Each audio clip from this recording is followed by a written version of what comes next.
Well, hello everyone. This is our Reiki Lifestyle Podcast and our monthly Q&A.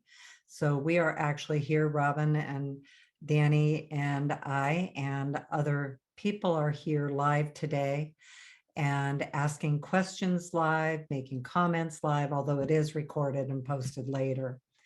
But anyway, I think what we'd like to do, we do have some good announcements to make today, but what I'd like to do is just start with an invocation. Then we'll make some of the announcements and then we'll go into the questions. I just wanted to say good morning really quick. Oh yeah, thank you. Yep, that's okay. Right. Invocation sounds great. All right, sounds good. Okay, so if you are able, we always talk about the invocations can go very deep.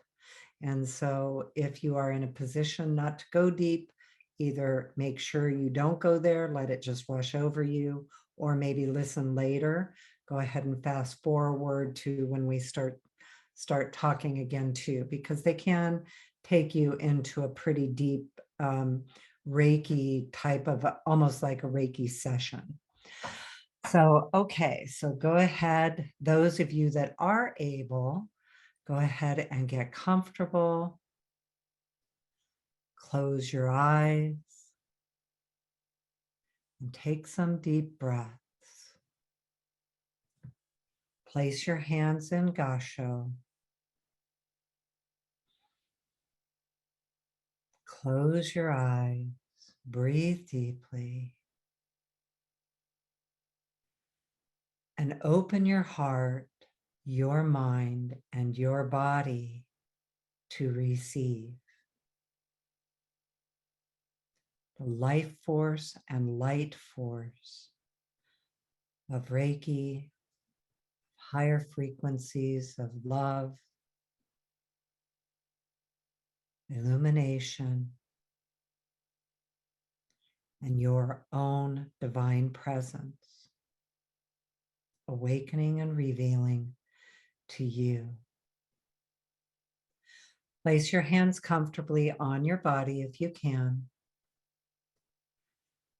And just breathe. Give yourself this time to be about you and for you. Giving yourself the time to go within, to receive the light, receive the peace, receive grace, and to let this time be about you. Focus your attention on where you are right at this moment and notice your body. Notice your hands. Notice your breath. There will be periods of silence in this invocation for you to go within and simply receive.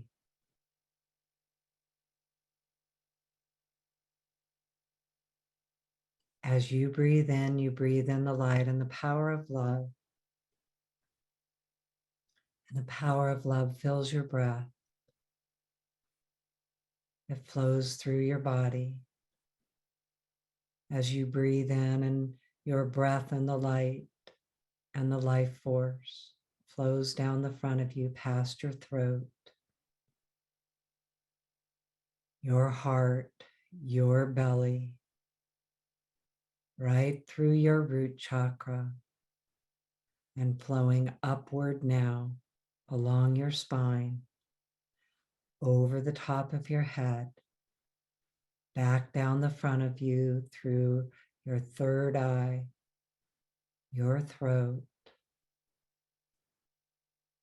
flowing downward in a beautiful circle of light. The violet light from the heavens is flowing through your soul star, connecting with this light, encircling you,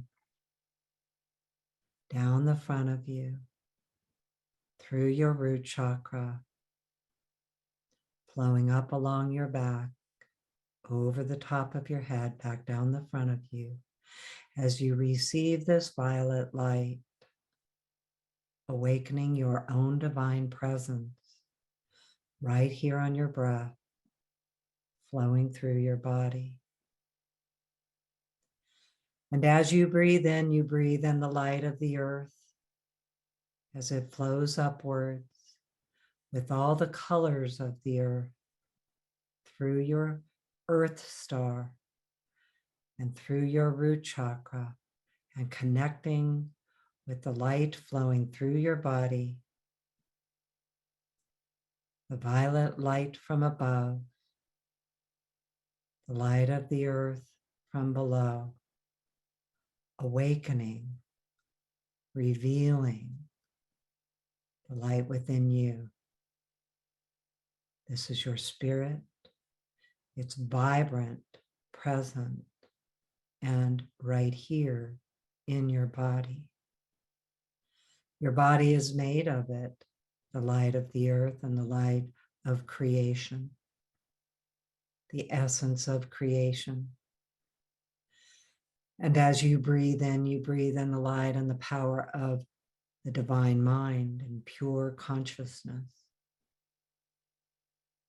And the pure consciousness in the infinite, in creation. And that pure consciousness flows through the light, through your soul star, your crown chakra, flowing through the light, encircling your body, activating it in each of your chakras, from the earth, from the heavens. As the divine mind fills your breath and awakens the divine mind within you, your soul's memory, your infinite memory, your pure consciousness exists and resides here within you, and you reside within it. The consciousness of the earth and the creation force of the earth is here within you. Your body is made of it. The intellect of the earth, your intellect, and of the heavens is right here and unified within you. And your divine mind awakens with your higher thought right here in your daily life, in your body. And your light force is growing stronger. It is your life force. Your light force and your life force are active, unified, powerful. Your divine mind awakening your authentic intuition, your authentic imagination, your authentic instincts, your human instincts with your divine knowledge, your human nature and your divine nature unified. Receiving your inner truth, revealing your inner truth, your authentic self and who you truly are, your authentic intellect, insight, inspiration, innovation, imagination, all active within you. Your sovereignty revealed, your autonomy revealed, that in truth you are a beautiful and extraordinary being of the light, living here on the earth at this moment in time in your soul's history. In the existence of your soul from the infinite to this moment, this breath right now is all right here. You are within it and it is within you. It is truthfully the meaning of the words, the kingdom of God is within you. Breathe deeply and receive. As what this means to you, for you, and your inner truth is revealed to you. As you breathe in the light, travels in on your breath. And you breathe in the light and the power of the divine heart in the moment of creation. When the power of love and the light became conscious, and in that spark of divine love and heart, your spirit became self-aware, unique. And so you breathe in now as that spark of light is revealed. It's right here within you. Revealed to you, your spirit is revealed. The light of the earth, the light of the heavens, your human nature, divine nature is one nature right here within you.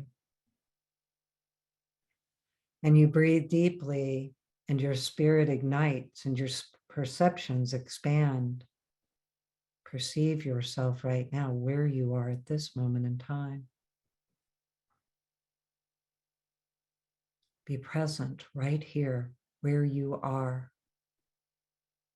And the recognition that you are here in the first heaven. And the higher frequencies are here with you.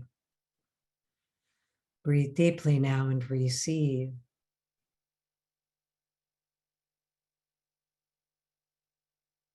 And lift your awareness into the higher frequencies here. Spirit of the earth, divinity of the earth revealed.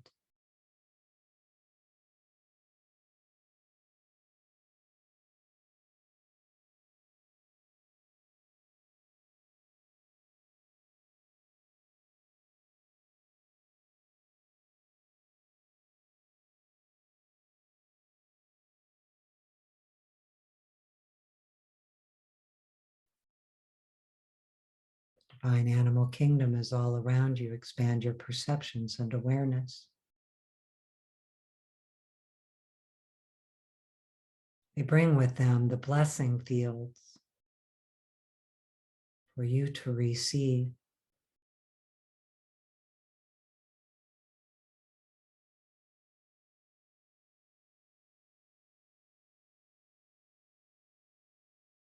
Imagine now the tree of life here with you. You with the tree of life.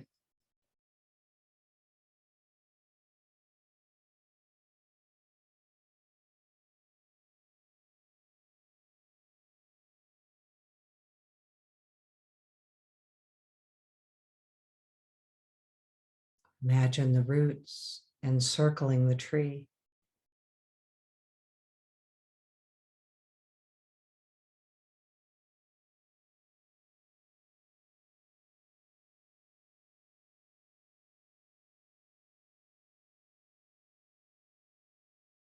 Imagine now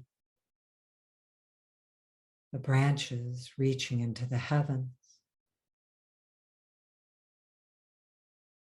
the four winds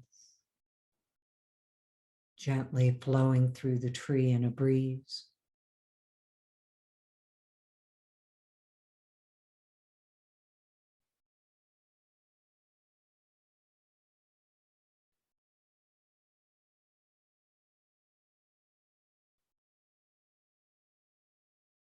Smell the sweet fragrance of the flowers.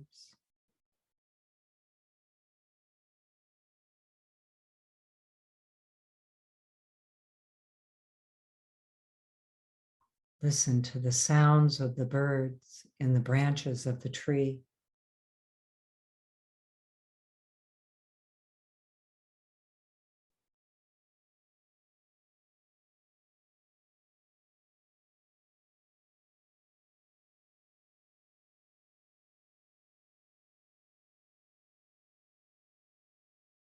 Go within.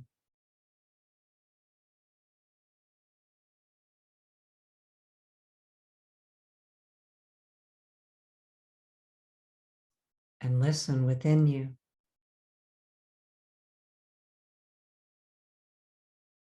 Awakening the power of harmony, here in your life force.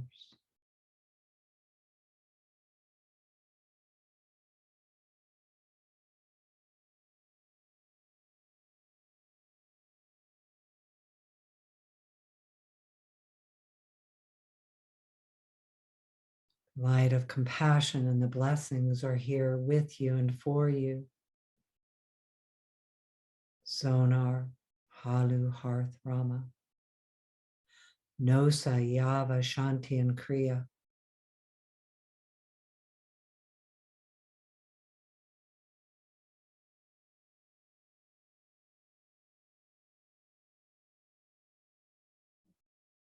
Now notice that you are here right where you are. And also imagine yourself with the tree of life,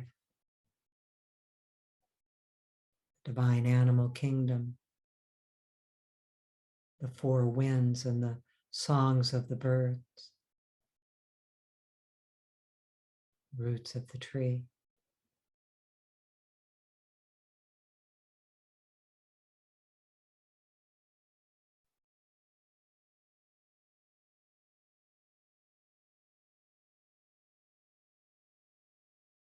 Breathe deeply and receive.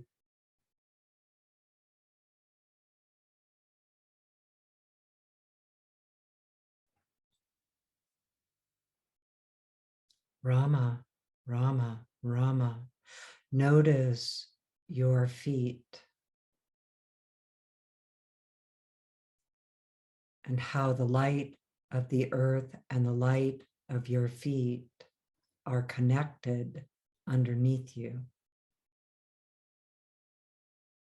And this is your whole body.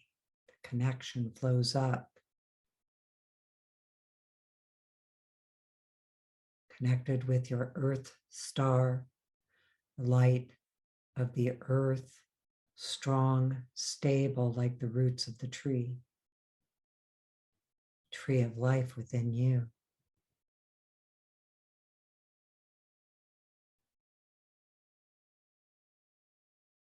Light flows upward.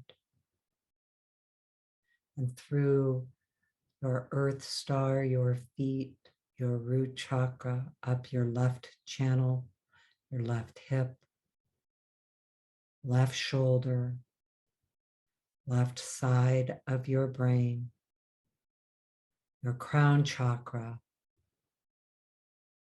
through your soul star above you, connected always with your divine self, with the divine in the heavens and the earth, receiving of the light above, the connection strong. And as the light of the earth rises through you, your earth star, your feet, your root chakra, flowing upward through your right channel, your right hip, right shoulder, right side of your brain, your crown chakra, through your soul star,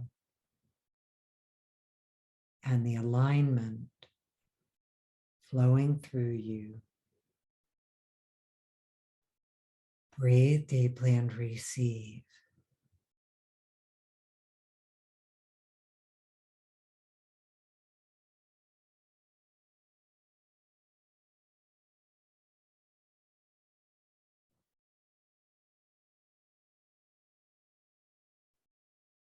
Notice yourself here in your body where you are right now.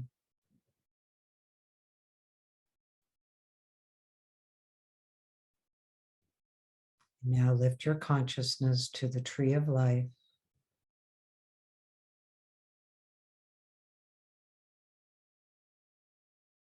And like the tree of life, your roots are strong, encircling you, stable, unified here right in your core. Your consciousness, your branches reaching into the heavens, receiving the four winds. the songs of the birds, the songs of the earth, the blessings of the animals, the infinite, all right here at this moment in time, in this breath. Receive.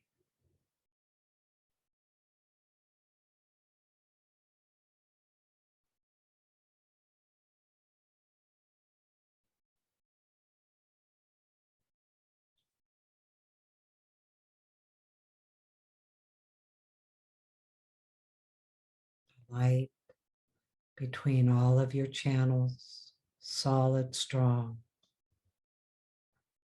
Your colors from the earth, from the heavens, strong.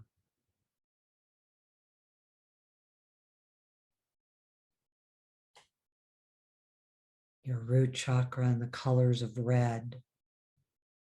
Receive of the earth, receive of creation. The red within you, strong, stable, powerful, clear.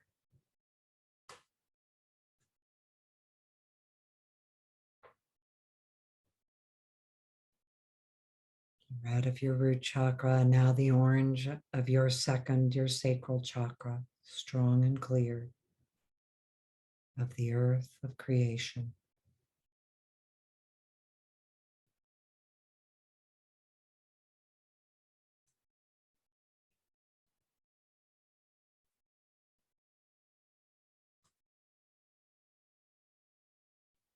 All of your channels aligned, your colors are strong. The yellows, receiving the light of the sun, the light of the earth, the colors of creation, the elements of the earth, your light, strong, revealed. Your yellow, clear, pure, shining. As the colors of green fill your heart, and all of the shades are gradient in between and flowing in harmony, in alignment.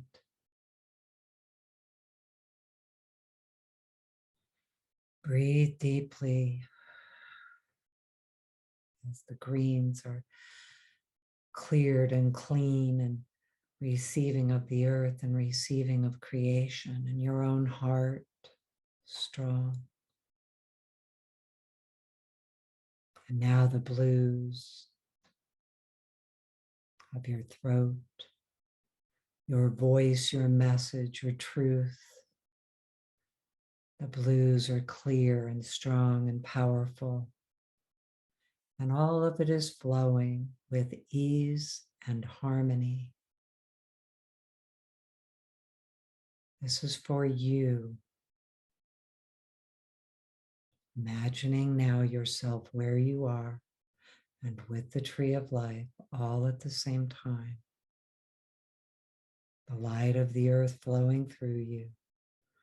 The light of the heavens flowing through you.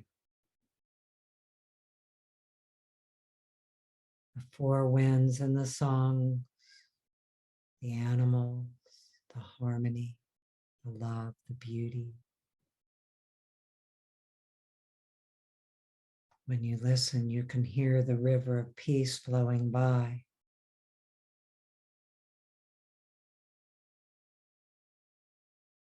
And the songs of the angels. And it's awakening your heart song, the song of your spirit here in your voice, in your truth, in your remembering of your authentic self. Like the four winds flowing through the branches of the tree of life, flowing through you, your heart song, the heart song of the tree, of the waters, of the angels all flowing through you. And the colors of indigo now, the illumined darkness of the night sky.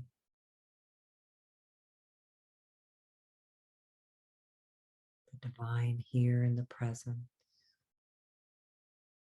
And the indigo within you growing strong, powerful, clear.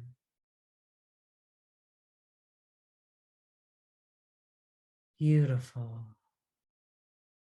Aligning with the rhythms of your divine nature and your human nature. Your divine nature and your human nature revealed. As you breathe deeply now and receive this unification, like the tree of life, made of the earth, made of spirit, unified right here within you. Breathe deeply and receive. This is for you. And the colors of violet as the violet ray of light flows through your crown, through your body, and your divine nature, your divine spirit, receiving your soul star, the infinite of creation and the purity of color, flowing through you now.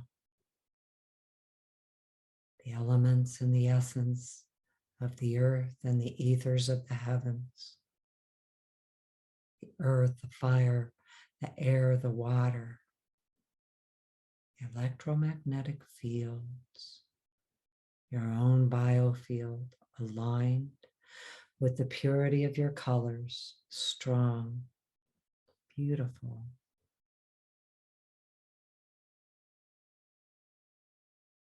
Open your heart and receive.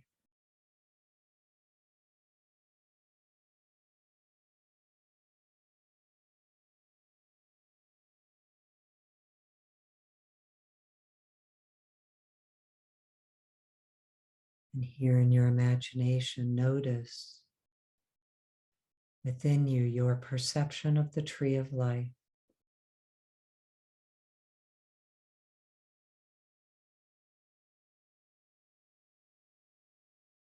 The angels, the archangels, the ascended masters, brothers and sisters in the light, the 12 heavens of consciousness,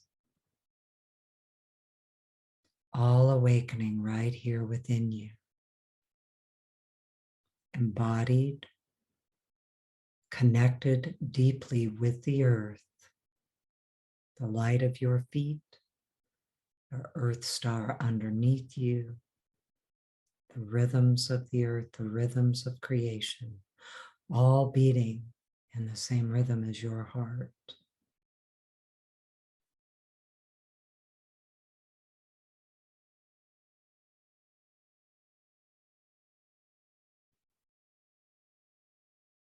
Your sacred and beloved ones are here with you, those you are in relationship with.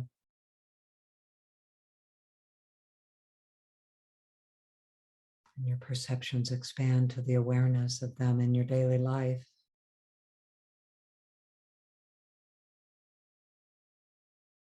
Look inside now and say thank you to you.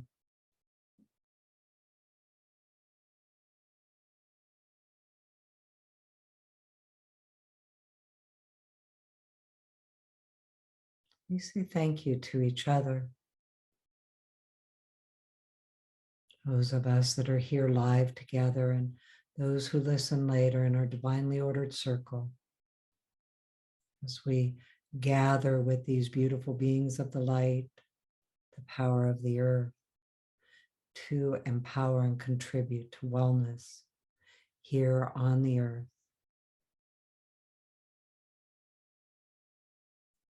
The people, the animals, the trees, the waters,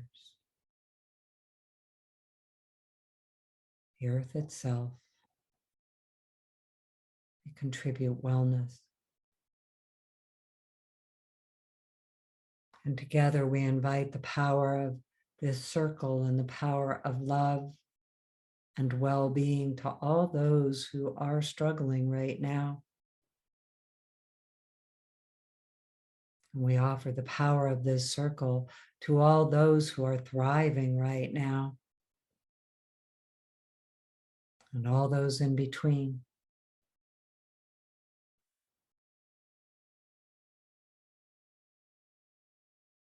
Contributing to the strength and the power of these higher frequencies available in all the ways the people can receive them and want to. And together we say thank you to the ways of these works, the known and unknown, the teachers who came before us. Thank you, teaching us these ways since ancient times. The teachers have taught the students all the way down through the long lineage of light bringers to those of us now that are the students. We say thank you to those ancestors who came before us with their gifts and talents and knowledge. And we say thank you to the descendants who come after us, ascending into their own truth. Thank you. Look inside and say thank you to you for the gifts that you are, as they are revealed for you right here in this breath, in this moment, and through the insights that follow, as you simply say yes to receiving them. Your gifts, your talents, your truth, and your next step forward. Thank you. And so it is.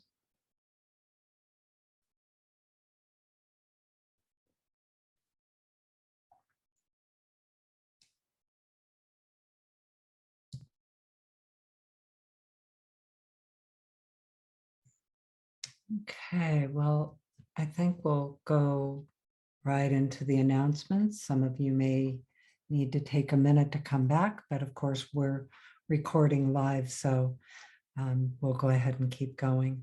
Again, this is the Reiki Lifestyle Podcast, and you can find us always on ReikiLifestyle.com, all our social media, our YouTube channel. There are some important announcements to share with you. We do start our Next Step Reiki classes on Wednesday, and the 12 Heavens classes on, thanks, Cass, 12 Heavens classes on Thursday. And this is January 2023. These classes are all a year-long course. And so the next time that we open that registration will be in January of 2024. So we really, if that's something that you think you're interested in, you're welcome to email us. They are powerful trainings and really discovering your next step, who you are, your authentic self, and then exploring the 12 heavens of consciousness, communing with your spirit guides, getting to know them better. But most of all, it really comes down to getting to know you and being able to hear you. For all the years that I have been teaching with shamanism and with Reiki, the one thing I would say in my own personal experience is I was always seeking for everything outside of me. What I really discovered that through this work is I was trying to discover my own inner truth aside from the outside influences. And that is what I would say to me really shows up, even though we teach you in these classes, we're teaching you Reiki journey skills and depths of Reiki training that are outside of like the Reiki 1 and 2 and Master and Karuna Reiki Master classes and the Animal Reiki. What I would say, that I have seen as a result through all of the trainings, everything that you learn, is really that greater ability to truly get to connect with you and hear you and know you. And I think that's so much of what so many of us are really trying to find. There's that inner tapping of who am I, and trying to find that authentic me. And living here, because I know for myself, so much of the seeking was teaching me to go outside of myself, that it's somewhere else, it's all someone else, and when I do certain things, then I can get there. Well, what I really found out is that it's like the invocation today. It's really about being aware that we are here right now on the earth in our soul's history, and where you are at this moment. And that the somewhere else, someone else does exist. We can access it.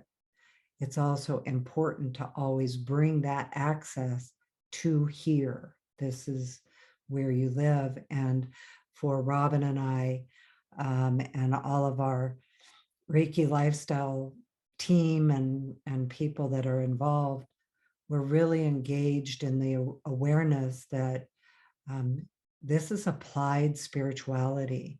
This is about how it works in your daily life. How does it benefit you in your daily life? How does reaching those higher levels of consciousness within you that are also around you and also somewhere else and somewhen else and even out into the infinite? But how is that activated and integrated and unified within you? One of the most powerful things that I think I've come to understand through my own processes is our belief in separation, and that belief that we are separate from our own self, we are separate from our spirit, we're separate from the earth, we're separate from each other, the animals. But most of all, in my own, again, discovery and in observing the results of what people are discovering in their, with Reiki, is it's healing that belief in separation. That in truth, and that's one of the things we really teach in Holy Fire Reiki, is that unified consciousness. And of course, we know it's beyond Holy Fire Reiki. We're seeing it everywhere, that all the different modalities are becoming aware of that unified consciousness within. So anyway, I was back to announcements. That's so much of what the Next Step Reiki classes are about, and exploring the 12 heavens of consciousness, being aware that all of it is embodied. It also exists around you. It also does exist outside of what we might call the earth realms, in the spiritual realms, universal realms. There's so many different names for them. And all of this can be explored through a lot of different ways of thinking about it. It's about you finding your inner truth. How do you explain it? I mean, none of us really know. Well, maybe somebody out there really knows the truth of how the whole universe and creation and being human and living on the earth and all of the earth works. But for me, I find that, I've just found ways of experiencing it that I like, and understanding it, that are a match for how I like to think of the world and my life. And for me, so much of that is nature. I've always been an animal person, but I've also always been spiritual. So that connection of it through that reality. But for some people, that's going to be explained through science and the universe and biofields and frequencies and energy. And that to me, I love that too. I love exploring those ideas. So really all of the training that we do is really about finding that for yourself. And we say it so often that we are moving out of the age of the outside authority to the age of the inner authority. And that's so much of what everything, that I see occurring, and, all the challenge of that change of an age is so big, and we're at the beginning of it, the ending of one and the beginning of the new. And that's true for us in our own lives too. So in addition to the next step in the 12 heavens class, we also have upcoming animal Reiki classes. We teach those all year long. Animal Reiki 1 and 2, Reiki Master. I also have human Reiki classes coming up in February, and those are Reiki 1 and 2. They're all Usui Holy Fire and Holy Fire Karuna Reiki, Reiki 1 and 2, Reiki Master, and Karuna Reiki Master. Oh, gotta announce too, our Japan class is happening in April. William Rand and I are teaching in Japan in April. You can go to the reiki.org website and find the Japan class information there and registration there. It is extraordinary. So I should do a whole podcast on that, William, and I should do a whole one. And Lena will maybe do that. So anyway, I think that's it for the announcements. I want to talk a little bit about the invocation and the chakra healing that was occurring, because it had to do with the conversation that we were having before we started the recording with all the people that were live here. Okay, so before we started the recording, and of course, this is the live Q&A podcast for Reiki Lifestyle, and we have quite a few people that join us today. There's 31, and so, it actually keeps building. But anyway, before we start the recording, we give people time to arrive, and we all kind of talk first. So we were talking, and I missed part of the conversation, so I'm not talking about the whole part, but we were talking about how many people we are hearing about that are experiencing either accidents or sleeplessness, things like that. And so these invocations that we do are always channeled, and I never know where they're going to go. Although I have kind of a loose way that I know that I'm going to be bringing in the Reiki energies. And that's another podcast we should do, as a whole invocation one. But anyway, so what I was observing as I'm, when I'm channeling like that, it's always that, me observing and hearing my words as they're coming through. I also get to have discernment about that. Like I can kind of check it to make sure that I'm okay with what's coming through. So anyway, that's the channeling part. What I was observing, because I was talking about it a little bit before we started, is in my awareness for myself and with people that I have been working with, is that sometimes there can feel like the light in our feet and our body is unstable in the earth, with the earth underneath us. Some of the sessions that I've done in the past, and this is, different things in the past, what I have noticed is that sometimes people can experience, and I don't know if it's actually physical or it is an energetic experience, but the way it shows up for me visually is that sometimes people's light underneath their feet is even 1 foot can seem like it's not connected at all, or both feet, it can feel like the light is wobbly or more opaque.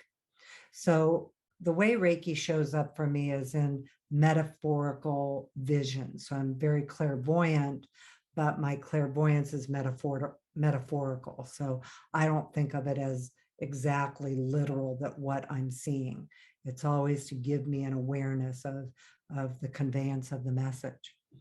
So as I was observing today in the invocation, that it was very much about getting that strong connection with your breath flowing down the front of you, starting with that microcosmic orbit breath going down the front of you, connecting with each chakra between your legs, going back up your spine, over your crown, and back down the front of you again. And the violet light merges with that breath. That's part of the microcosmic orbit breath. There's another part to it that I didn't include today because it's all about the way in and not everybody knows about that. So, but energetically, that work is occurring. So then the next step was this tree of life energy that was coming through and the blessings of the animals and our connection with those blessings. And so then it was showing that connection with the earth going through your feet. So the breath, continuing with that violet breath, this is how I was seeing it. The light going through your legs, through your feet, through your earth star beneath you, and connecting deeply with that light of the earth. Then flowing back up through you, through your crown chakra, through your soul star, and again, that creation light flowing through you. Then that tree of life meditation or energy in the way that we do that guided part, where it's coming up through your root chakra, your left channel, and your right channel, and creating that complete connection within you, across you, up and down, diagonally, etc., and becoming that one light. Well, also what I see with this often, and really many of you may be aware of how often you see color with Reiki, or if you don't, other people talk about the colors they experience with Reiki. And so that's also part of that chakra. That's part of the colors of the earth, the colors of the heaven, and the frequencies of them. So, there are people who don't see color. And it's not about seeing color, it's about the energy of the colors. And then also the energies of each of your chakras being full with the colors within you, because we're made of color also. It's part of that life force that Reiki empowers the strength of our colors and harmonizes and aligns our body.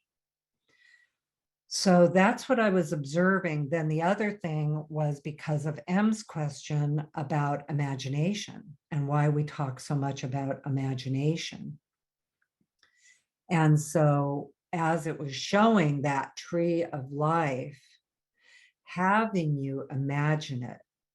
Now, here's the thing with imagination. Well, there's lots of things about imagination. I've written a lot about it because one of the things that has happened culturally is, and what Reiki showed me through years of it showing me that it heals our imaginations, is that our authentic imagination is actually our authentic intellect.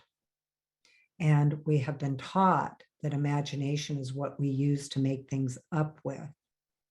And it's so much greater than that. It's the doorway.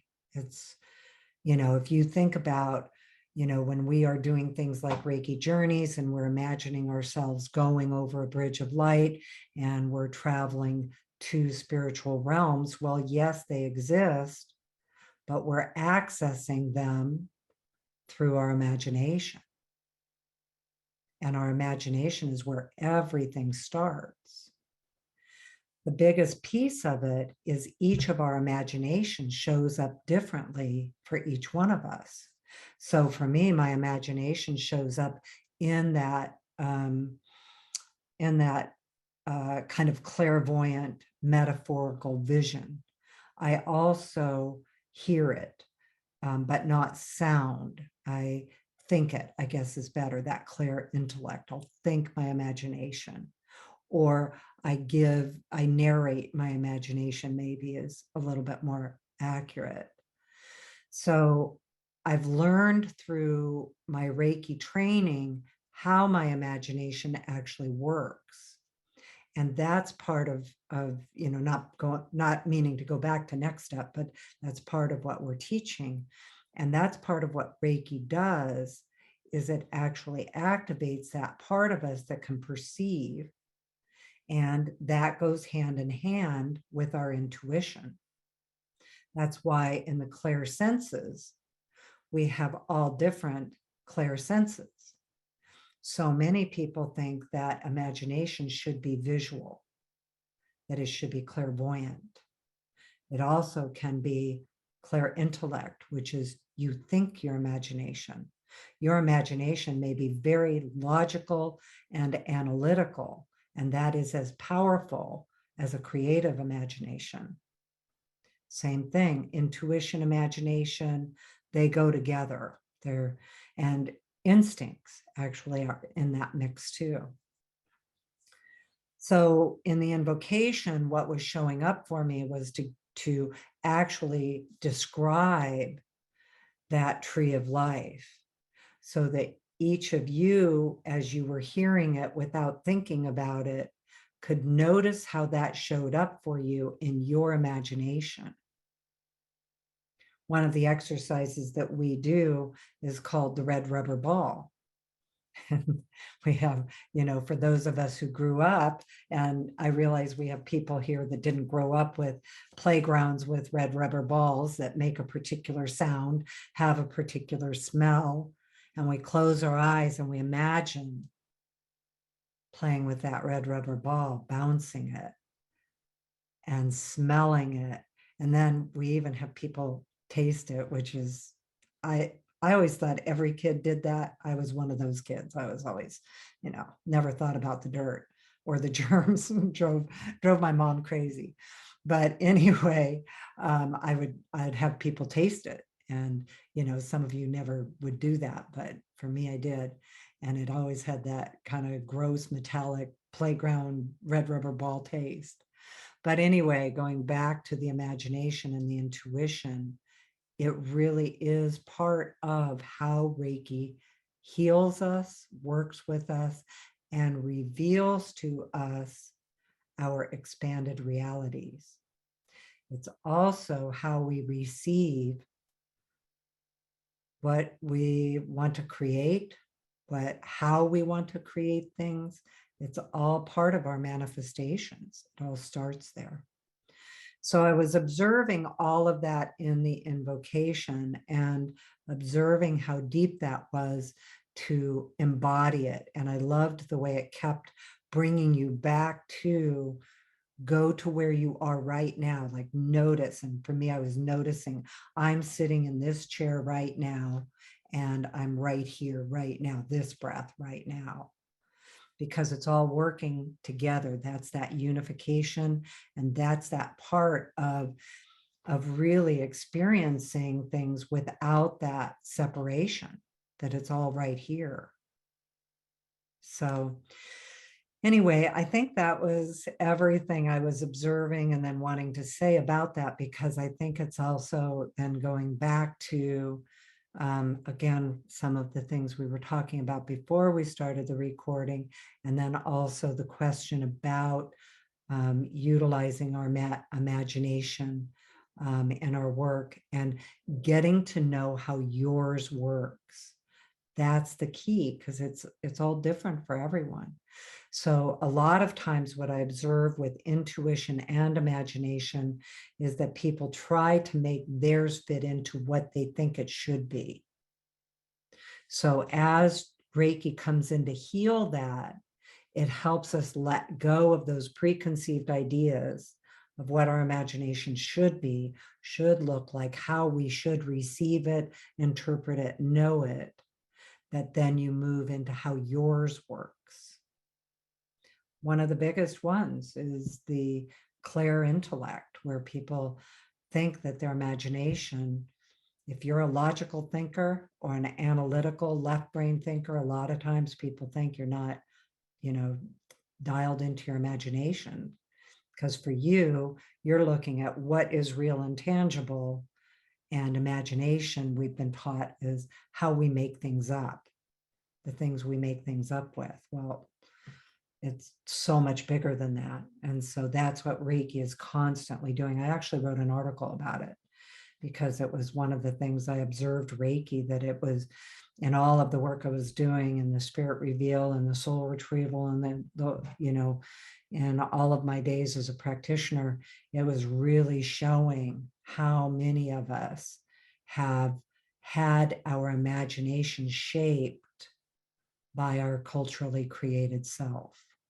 by the culture around us, our childhood, all of those things. And so Reiki is definitely coming in to help that reveal your authentic imagination, which is in that whole category of authentic intellect, insight, intuition, instincts, inner truth, inner authority. Those are all part of your authentic intellect. And so Reiki helps with that. Think about intellect as a life force energy. When we're in our soul's knowledge, when we're, in our spirit self, we are our authentic intellect. In our human bodies, we are reconnecting with that and understanding that we still have human consciousness, because that's what we're here to be. But we are not separated from our authentic intellect. It's still present, and Reiki can help us access it and experience it and live in it. So all the Reiki symbols do that. A couple of the Karuna symbols were very active here today in the invocation. If you are attuned to Karuna Reiki, that energy connecting to that earth, the Rama and Kriya, I find to be very much about that connection. And all the other symbols, the power symbol, all of the rest of the Usui symbols and the symbols you are working with that may be different than anything I've mentioned, they all work with that. So but I do know that, like, when I'm in that, I'm very aware that Rama and Kriya are going to come in for that, really deep connection with the earth and with the heavens. It's above, below, and, all within. And then the other symbol with that authentic intellect is the mental emotional symbol in the Usui system. The master symbols definitely bring you there. And then also the in the Karuna symbol, Nosa. Nosa really brings in it. To me, that's its kind of tagline, is your authentic intellect. Well, our first question is from Daxa. So Daxa, if you want to go ahead and unmute. Thank you. Hi, Colleen. Hi, Robyn. Thank you for taking my question. I just wanted to ask you, when I'm teaching Holy Fire Reiki level 1 and 2, in the past, I've always taught the students online. However, recently I did a class in person, and the students didn't experience the same feeling, shall we say, when they had the experiences and placements. Is there anything I can do for them to have that feeling or that experience and placement as they would online? I know traditionally when I've done the Usui attunements, each student has always had like a wow attunement. How do I go about that? Well, so let me just clarify and make sure I'm answering your question correctly. When you taught this recent online class, it felt as if during the placements or ignitions that the students didn't have that like big universal experience that we often see with the other way around. Reiki attunements. Yeah. The other way around. Online, they all received like this wow effect. When I did it in person and they were sitting on chairs, they didn't have the same effect. Now, when I do it online, I usually get them to lie down and they're very comfortable. I wasn't sure because they're on a chair that they were irritable. I have no idea. Oh, okay. Well, that adds another element to it. It's definitely not required for them to be on a chair. If that's how, your room is set up, that's okay that they're on a chair. So I don't want to make it like it's not okay. But in other words, like they can be sitting where they are. When I'm doing the ignitions or placements, which for those of you that don't know, that is a style of attunement where the attunements for Reiki are given through a more guided meditation style. And the person is receiving directly from the energy itself rather than an hands-on attunement where the teacher is walking behind them and in front of them. And when I was doing the hands-on attunements, yes, I did have them sitting in a chair so that I could make sure I could reach them properly.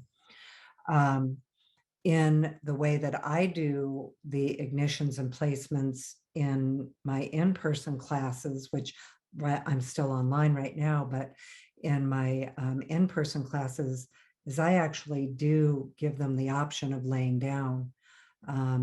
If there's room for that in the space that you have, a lot of it depends on that. I actually have yoga mats that they can lay on.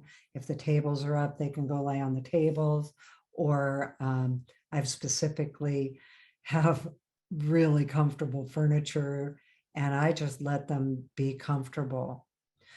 So that would be one part of it. And I would say also the other thing that I've learned is that I have, the circles are always divinely ordered and different groups show up and different groups can have, different circles of students can have a variety of similar experiences.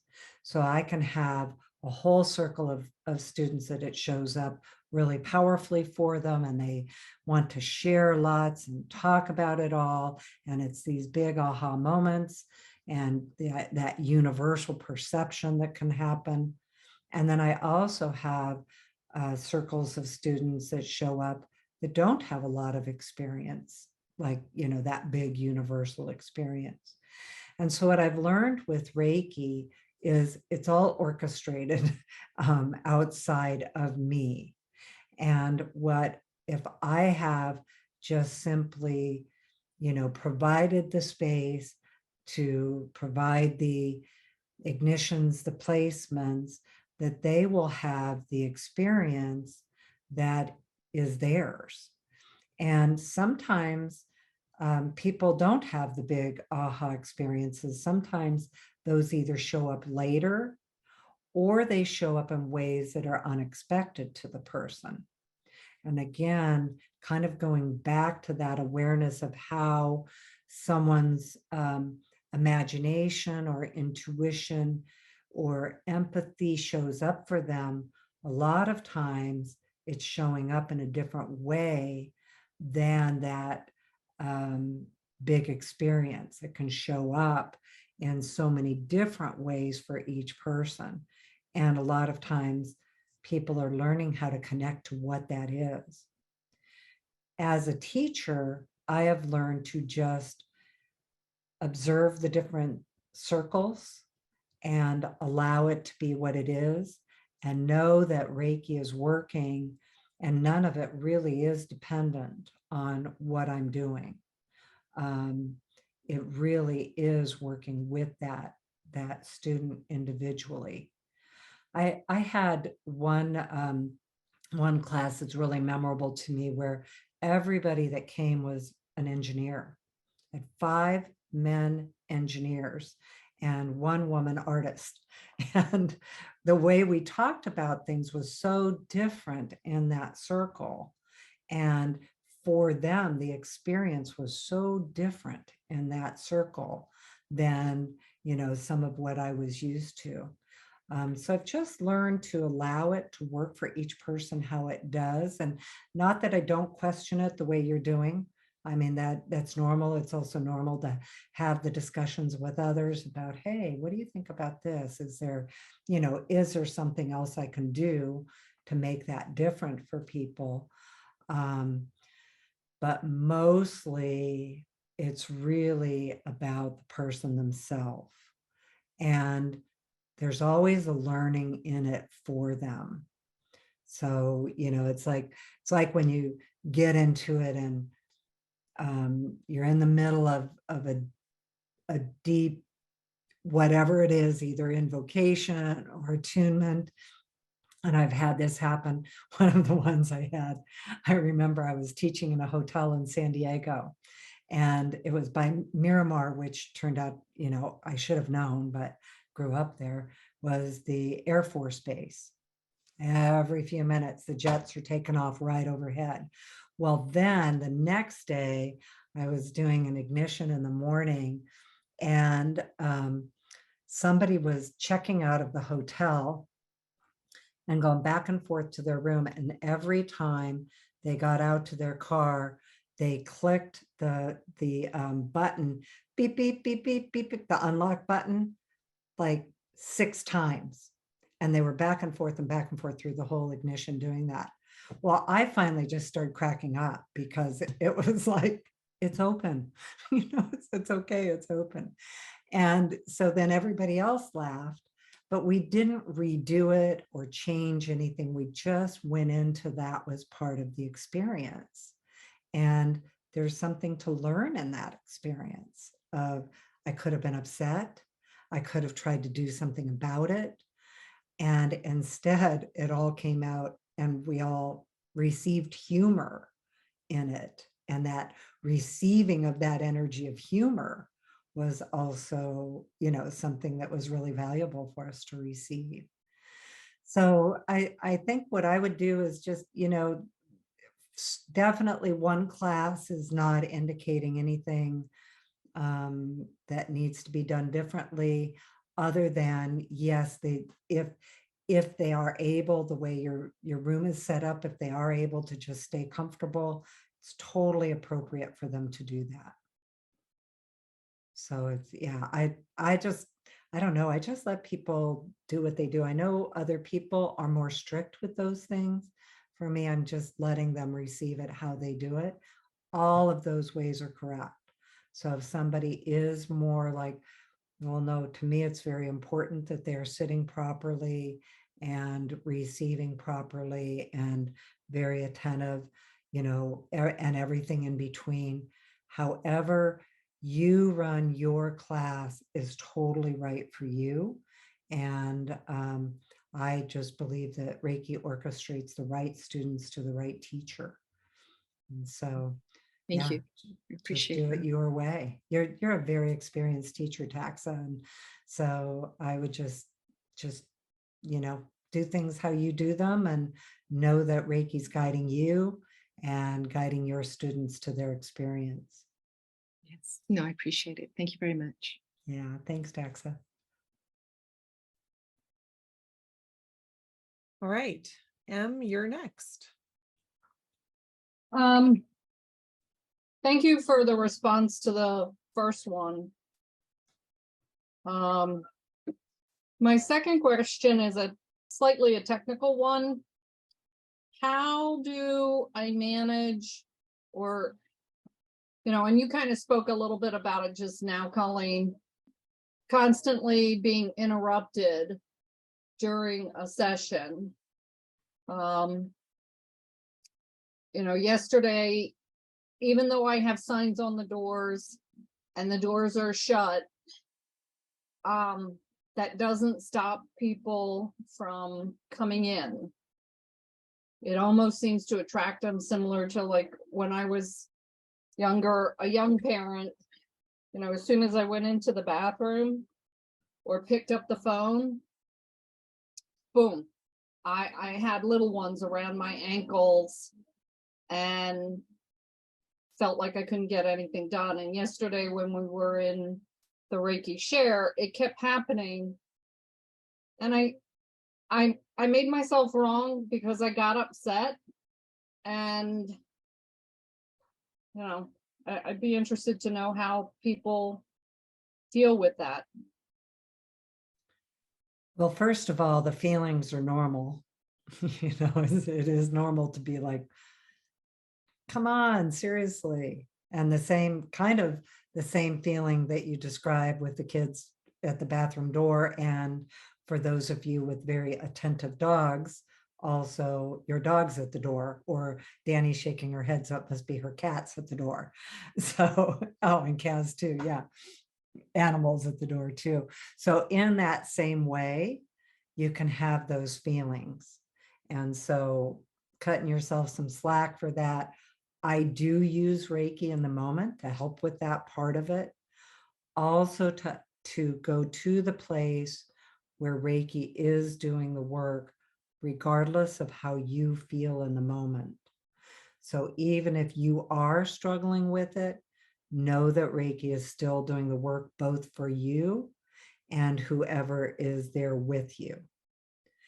At the same time, I do think it's a skill that you can build where you, I had one practitioner who was doing sessions on me that had their phone announcement that would say who was calling, like, and the ringer was set for 10 rings or something. And during the session, it would go off, super loud and really distracting. And I would be, as the client, I was like, fix the phone, and trying to work through it.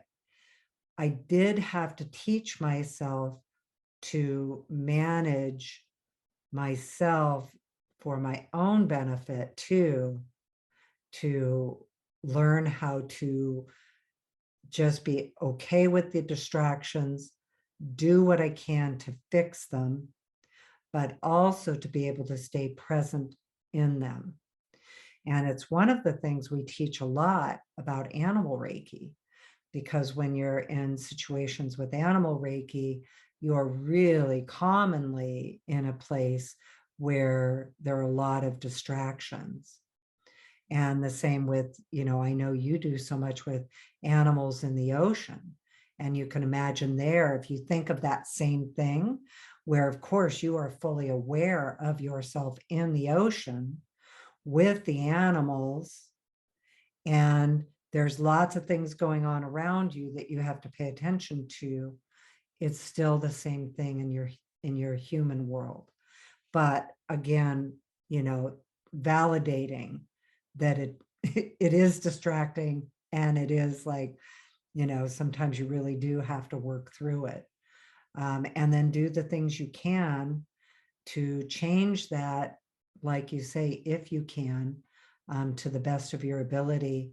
And then also letting your students know maybe in advance that, or the people at the share or your clients, letting them know in advance that there can be disruptions in the middle of this. Just stay in the place where you are. I'll stay where I am. And, kind of give them a heads up in advance. This could happen. So when I was doing in-person sessions here, when I was taking care of my mom, and, she would have the phone ring and she could turn the TV up super loud, I would let people know in advance that that was a potential. And then just say, and just go ahead and try to stay where you are. And that did help. And it helped me that I had said it as the practitioner. And the same with classes. Like suddenly the guy with the leaf blower is going to show up across the street and go on and on and on, things like that. So distractions are very real. The other thing that I found really interesting in my practice is I've ended up with several clients that actually really don't want to go deep with Reiki. And they have really kind of insisted that I stay kind of in with my eyes open. We're discussing things about their life. I'm still in the session. I'm letting the Reiki flow through for that. And that's the style of session that I'm doing. And at first that was very distracting to me. Like I had to really learn how to be present that way. And then it was interesting that animal Reiki, that seemed really easy. Like the awareness that, of course, I've got to keep my eyes open, know what's around me with animal Reiki. So, Danny, it looks like you want to add to that. Yeah, I wanted to add, when I first started volunteering Reiki many years ago, we went to the convention center in Portland. It's a big, huge place. There was lots of volunteers and doing different modalities. And so we were giving Reiki to people, a lot of people who have never tried Reiki before. So 15 minutes and we would give Reiki session. Well, right next to us was a Zumba class right with us in the same room. Very loud music, women, talking really loud and yelling, and a class. And I thought, there's no way this is going to work. I was like, these people have never tried Reiki. They're going to be so uncomfortable. And not one person said anything about the music. Not one person said anything about the noise. They were just like, that was amazing. I mean, I was thinking about it because it was so extremely loud, but the clients, they were fine. I love it. Yeah. I mean, it's just real life too, but, cut yourself some slack, for sure. And we do go through that because, truthfully, we do care that our clients and students have those really wonderful experiences and want that for ourselves and for them. And so it's all what you describe is all probably pretty much what the process we all go through with that. I have a family at home. And so when I'm in my own experiences for myself, that's when I just, will kind of let it go. I do let them know ahead of time if I have something important going on. I also have a sign on my door to let them know, like if this sign is flipped, you don't come in unless there's an emergency. And so that has been really helpful because that lets them know. And then also I'll let them know, like, hey, I'm going into a session, I'm teaching, I'm doing a podcast, all of these things. If there comes to a point, also, if you're on Zoom has noise canceling. So that really helps. And it actually does a pretty good job. So it kind of helps me to relax that I am, that there's not a lot of background noise being picked up. I agree with some of the things that people said. If it's for yourself, the noise canceling can help. Also, if you're able, sometimes I will go into my car if I need to. So that's another option. A lot of times if it's for myself, I'll put my earbuds in, whether they're hooked on or my AirPods or whatever. And that helps. And then again, just trying to, let the noise be what it is. If I'm in a session for somebody else, and like if I'm giving a session to somebody else or teaching and I'm going into a placement, something like that, the placement, there's not much you can do if you're guiding it. However, if I'm in a session for somebody else, I'll just calmly put myself on mute, allow the client to just be in the Reiki energy, and then kind of go yell at them. If I'm being completely real, hey, That's true. knock it off. I'm in a session with a client. I need you to be quiet for this amount of time. However you do that, whatever that means. And then before I come back on with the client, I take a moment for myself to drop back into the Reiki, and then I'll unmute. And as Colleen said, it's normal to oh, hold on, I have to, go. Depends on how well you know the client. A lot of the parents that I am a practitioner for kind of understand, and I'll say, I got to go take care of the noise outside. And so, but I do also find that letting them know my schedule is super, super helpful, because then that gives them a time frame that they, need to be quiet, especially if it's really important, like guiding a meditation or guiding a placement or something like that. But yeah, I those two pieces, the note or the sign on the door, and then also the letting them know my schedule has been super helpful. Then with the distractions for myself, or if they want to come in for myself, again, I let them know my schedule. Hey, I'm going to be doing this.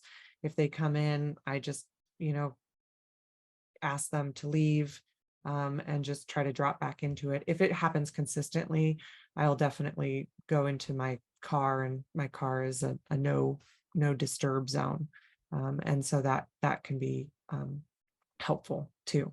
So if you're teaching a class and those kinds of things, as Colleen said, that's real life. It happens. If you're in even a studio or something like that, you can have street noise. You can have other people that work in that studio noise. You can have all of these things that are, real life of anywhere you're at, unless you're in the middle of the forest, but then you can have animal noise. So, so there's all of these things, and it's helpful if you're teaching, it's helpful for your students to know how to deal with it in the moment. And so it's a learning opportunity for your students as well, or for your clients, those kinds of things. If it's a consistent thing that is continually happening, there may need to be conversations that are had outside of the time frames.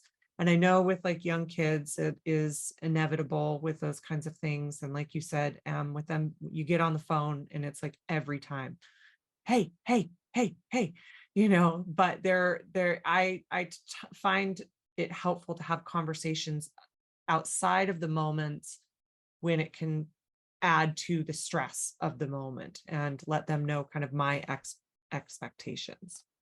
So, and then, Kim put in the chat, Kumbo put in the chat, at breakfast, my partner and I discussed the day and the needs for quiet, because sometimes they need the quiet too, and you need to know those time frames. So, yeah, I think that those are good tips too.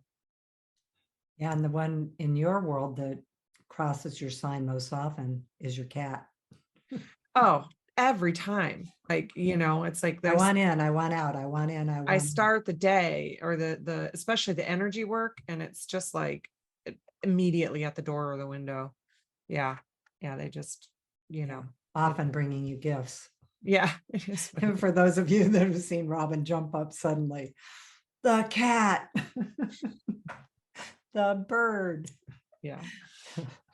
Yeah. So, it's, I do this and they still come in. If, you can put a sign on the door. That's what I have found kind of the most helpful. So yeah. And dogs and cats hate closed doors. Same, Jess. It's just a reality.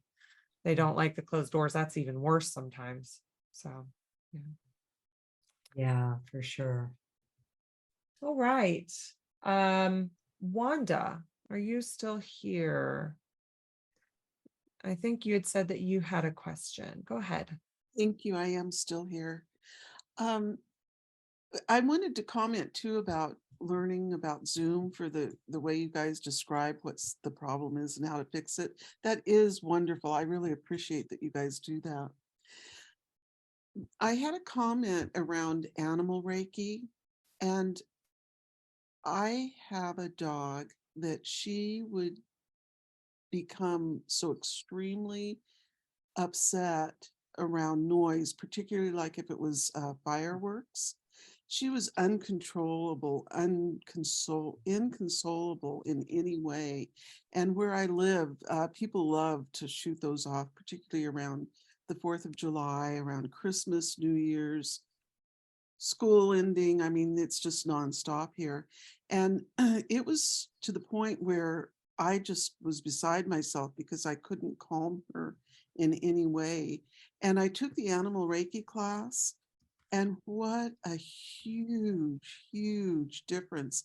The first year when I took it and the first instant after, she calmed down pretty quickly. But now I notice when something happens, I just immediately start the animal Reiki, and she calms down so quickly. It's just, I'm just wanted to stress how beneficial that has been for her in changing that behavior and helping her feel calm.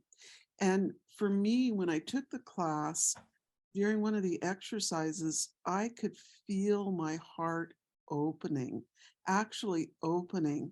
And through taking that class, I feel so much more love for not only my animals, but for other people and other situations. So I just wanted to highly recommend. It's just been a phenomenal experience for me. And I want to thank you guys for that. It's been awesome. Thank you. Thank you, Wanda. You know, also one of the things I didn't add about the invocation is, of course, as you know, having taken animal Reiki, the energy of the animal Reiki really showed us that deep connection with the earth within ourselves, the tree of life, and that awareness of that of our unified self. And so thank you so much for that feedback and sharing. You're welcome. Yeah. Okay, so someone was asking me about exactly how I structure my Reiki sessions. Like, how long am I doing which part of my Reiki session?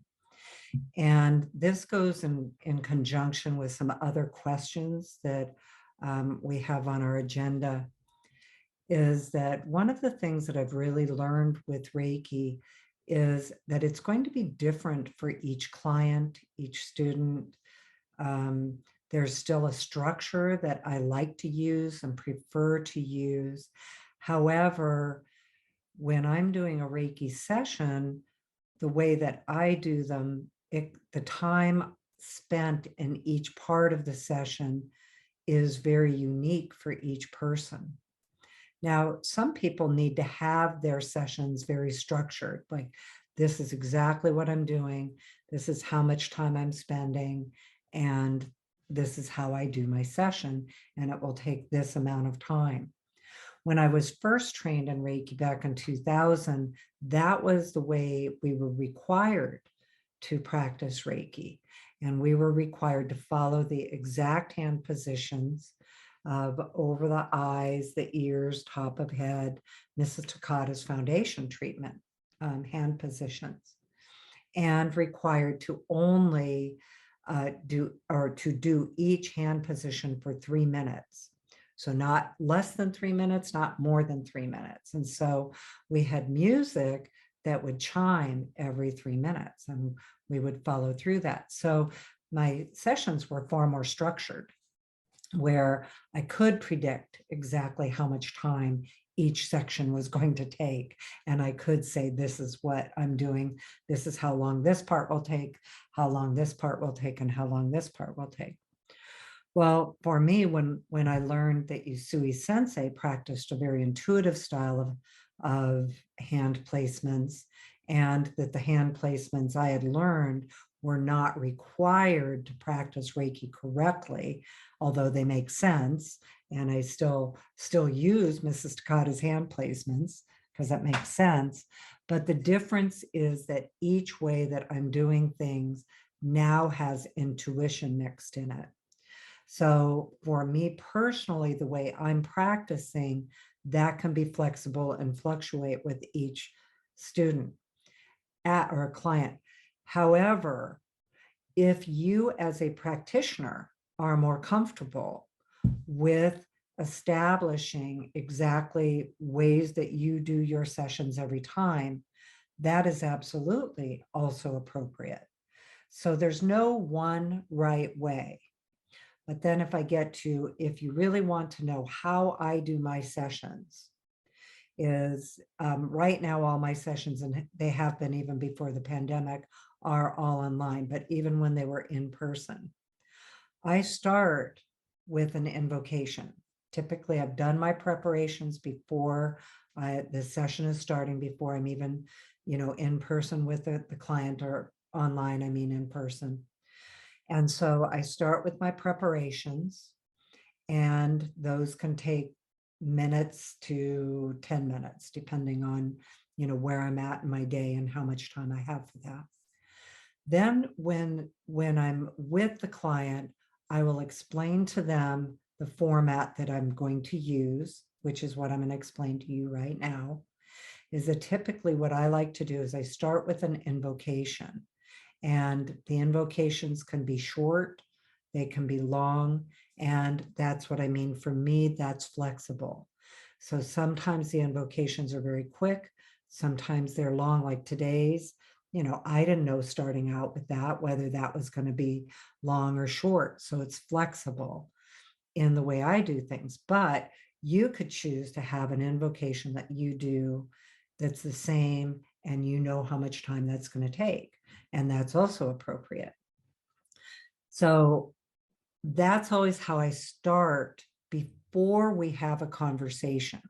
Because typically with Reiki, we may be asking our client what they'd like to let go of, why they're here for that day, and also what they want to bring in to their life.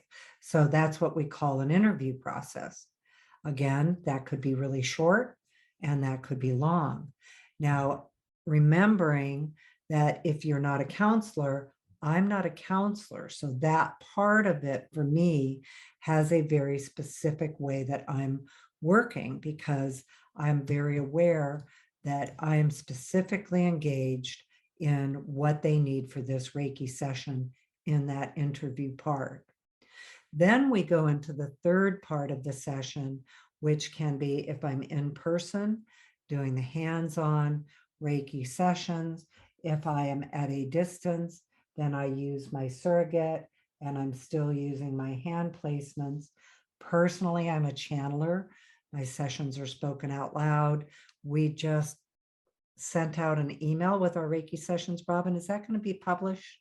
It already is. It's on YouTube. Oh, it's on YouTube. So Robyn and I the other day did a session to show how we do them. And that's on YouTube on Reiki Lifestyle. But then we do that third part of the session. Now, how that looks for you can be unique for you, or it is unique for you. Again, you may have a very structured style of how you're going to practice and how you're going to do your session. And you may have an unstructured style, or mine is certainly structured, but since it's channeled, it's flexible, it's fluid and fluent. Now, I typically then afterwards, some clients want to process and they want to share about it. That again can be short, that can be long. And other clients just want to stay in their process, and we don't have a discussion at all. So that's what I mean by when I was trying to answer you, and I said, I really want to answer you online rather than through email, because it was too long to describe it all in email. Each practitioner needs to decide for themselves what their structure is and how that's working for you. And all of the ways you decide are up to you. You get to determine that. That is how you need it to be according to how your practice is. Like some practices are going to be scheduled every hour. I schedule at least an hour and a half. I actually schedule 2 hours. Typically, I let my client know that the sessions are going to run probably an hour and a half. And then I give myself a half an hour before the next thing, just in case either that runs over or I just plain need the time in between the two sessions. Other people have them scheduled back to back, and the time is important. Like, you need to finish and you need to be done. The other thing to remember is, what does your client need? So I ask them too, do you have a time frame? Because you may be thinking, well, I've left open 2 hours, but they may be thinking, I have an appointment, I need to leave in an hour. So those are discussions that you also have, is make sure that what you are thinking and what the client is thinking about your appointment time is the same. And sometimes when you're doing hand placements with people, some placements of your hands are going to get more attention than others. Sometimes I can be on the head so long that, the bottom half of the person gets missed and I just go to the feet for a few minutes. So that can be flexible also. Also, I would have to say that Reiki was as powerful when I was trained in the style that I did each hand position for every 3 minutes.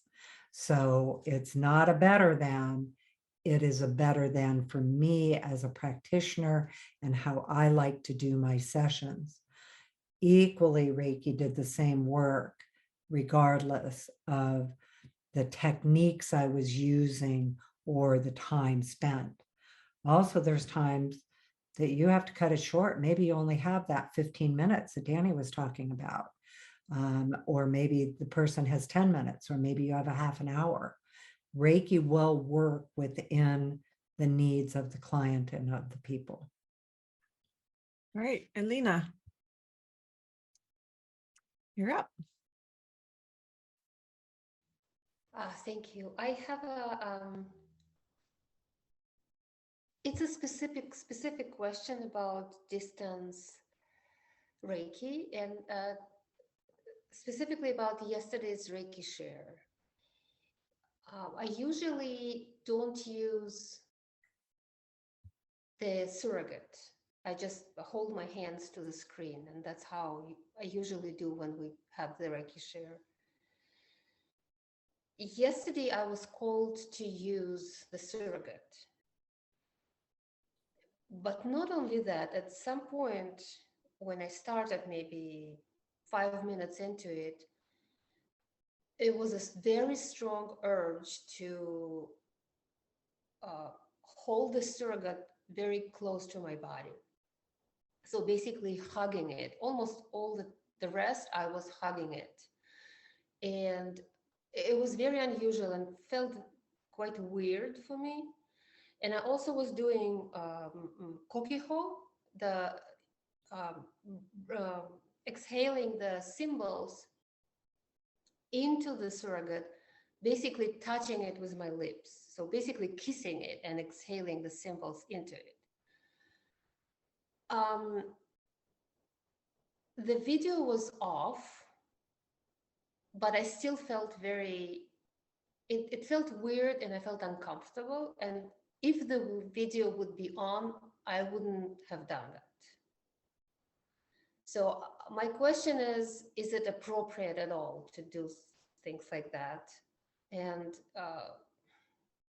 how do you, like, I don't know, it felt, if video would be on, it would be so uncomfortable for me to do that in front of the patient or in front of the person that I'm giving Reiki to.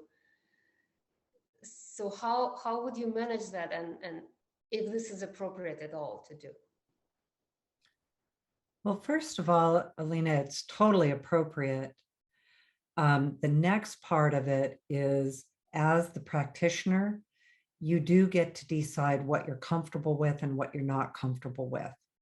So let's say, in that situation, you feel like I still don't want to do that with my video on. It makes me uncomfortable. You get to decide all those things as a practitioner, and you're never required to do things that, sometimes it, for sure, we know it stretches us, and we can have to work through some of the discomfort, but you're not required ever to do something you're not comfortable to do for your Reiki sessions. And you can make a decision in the moment and allow it to be okay that, I don't want to do it like this. And that's normal and that's okay. And, so much of this is about really, getting to do things your way. The other thing that I would say is what I've learned to do in some of those situations is to observe how I'm doing something and kind of witness it. So it's observing it and noticing, wow, I'm really uncomfortable with this right now, but I'm doing it anyway. And then I can question it later and decide what I think about it later. Let Reiki come in and help me with it, and also to remove any choice that you want to make around it. Like, okay, I want to work through this and want to be able to do this on video, or you know what, it's not the way I want to do things. And so you can observe it and then go back to it and decide. I think I would probably look at a little bit of what is that discomfort, because like here's my surrogate. I hold my surrogate like that a lot, where it feels really good. And I like that feeling of it. And then also, Danny mentioned she turns her video off during sessions. I do too. And for the same reason, because frankly, my face does all kinds of weird stuff. And I'm like, I don't want to be thinking about what's going on the camera at the same time. Another person loves to have their video on, and that's appropriate for them. And so, you know, like when I do my sessions, even though we connect on Zoom, we just connect on the phone. Now, Robyn connects in person to begin with, and then they all turn their video off. For me, I connect on my phone and they're audio only, unless there's, you know, a request. I don't mind getting onto the computer if that's the request of the client, but you get to decide all that. And then when things that are going on in the session, just invite Reiki, observe it, then decide what you're going to do about that later, and do things like what you're doing right now. Ask other people what they do. And, you know, it doesn't make me the expert or whatever, but it's just a discussion like, hey, how does it work for you like that? Because so much of this is like that. That's what we were talking yesterday about, the next step classes that, you know, that's one of the, and things like this, where we can talk about the things we talk about that we don't talk about, you know, in other settings, and it's normal. So that's also the next piece, is being in a community where you can ask those kinds of questions. It's all just good. It's all normal. And Alina, when I've encountered some things like that, is, you know, it might have been that maybe the person that you were sending Reiki to needed a hug, you know, some of those kinds of things. If there's something like that where you know, you're like, this, it might be a little weird. Sometimes what I'll do is not actually do it and just intend that Reiki is doing it. So like in the example, let's just use a hug as an example, that instead of actually using the surrogate, and, you know, like Colleen said, we hold surrogates close to our body all the time. That's not actually super uncommon. But if that's like kind of the case, then you can also just always intend that Reiki is doing that motion, and Reiki is going to kind of take care of that for you as well. So there can be an intention around that as well.